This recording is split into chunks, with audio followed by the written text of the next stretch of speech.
এই বউয়ে জামাইয়ের নুনু কেটে নিচ্ছে। এখন রাজ্যের যে হাল, এই নুনু কেটে নিলে যাবে কেমনে দিনকাল। শুনেছি নুনু কেটে হাতে নিয়ে টিকটক ভিডিও বানাচ্ছে।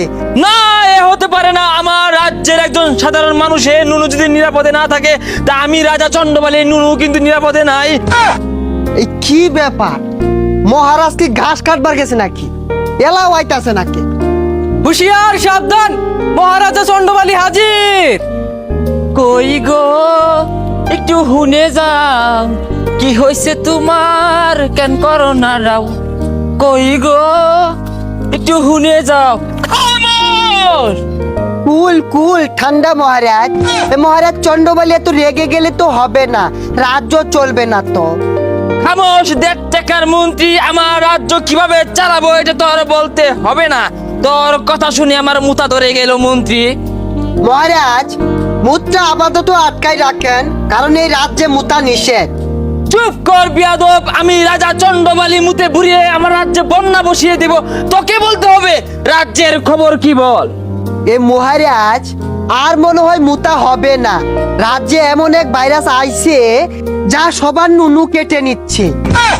মন্ত্রী, এ কেমন ভাইরাস? আমি তো গলা কাটার কথা শুনেছি, ছালা ধরার কথা শুনেছি। এই নুনু কাটা ভাইরাস কোত্থেকে এলো? এর কি কোনো প্রতিকারক নেই? এ মহারাজ, এই ভাইরাসের প্রতিকার তো দেখছি না। এই বউয়ে জামাইয়ের নুনু কেটে নিচ্ছে। কি বলছো মন্ত্রী? শুধু তাই নয় মহারাজ, শুনেছি নুনু কেটে হাতে নিয়ে টিকটক ভিডিও বানাচ্ছে ভাইরাল হওয়ার জন্য। না, এ হতে পারে না। আমার রাজ্যের একজন সাধারণ মানুষের নুনু যদি নিরাপদে না থাকে, তা আমি রাজা চন্ডবালির নুনু কিন্তু নিরাপদে নাই। আমি দেখলাম রানী হাতে একটা ছুরি নিয়ে কি জানি করার চেষ্টা করছে। আমার তো সন্দেহ হচ্ছে মন্ত্রী। না মহারাজ, রানীমা তো দেখলাম আপেল কাটার জন্য ছুরি নিয়ে ঘুরছে। না না মন্ত্রী, আমি বিশ্বাস করি না। রানীমা আপেল কাটতে ছুরি হাতে নেই নাই। তোমার রানীমা কিন্তু খুব রাগী। আমার সন্দেহ হচ্ছে নুনু কাটার ষড়যন্ত্র চলছে। সিপাহী, আদেশ করুন মহারাজ। এই তোমাদের নুনুর কি হাল? আপাতত ঠিক আছে মহারাজ।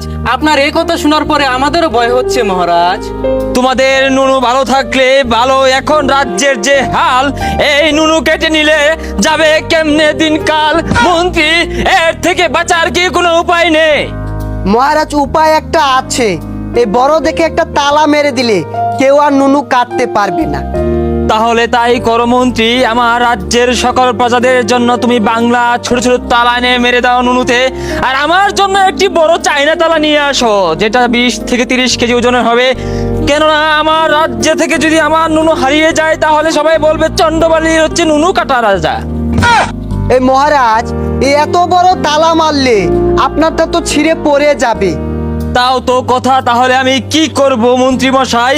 আমি সিদ্ধান্ত নিয়েছি, আমি রানীমাকে তালাক দেব। মহারাজ, যে কি বললেন রানীমাকে তালাক দিবেন? রানীমাকে তালাক দিলে তো আপনাকে ইয়েতিম রাজা বলবে।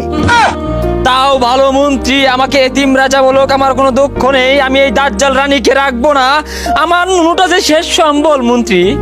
মহারাজ, এটা কেমন করে হয়?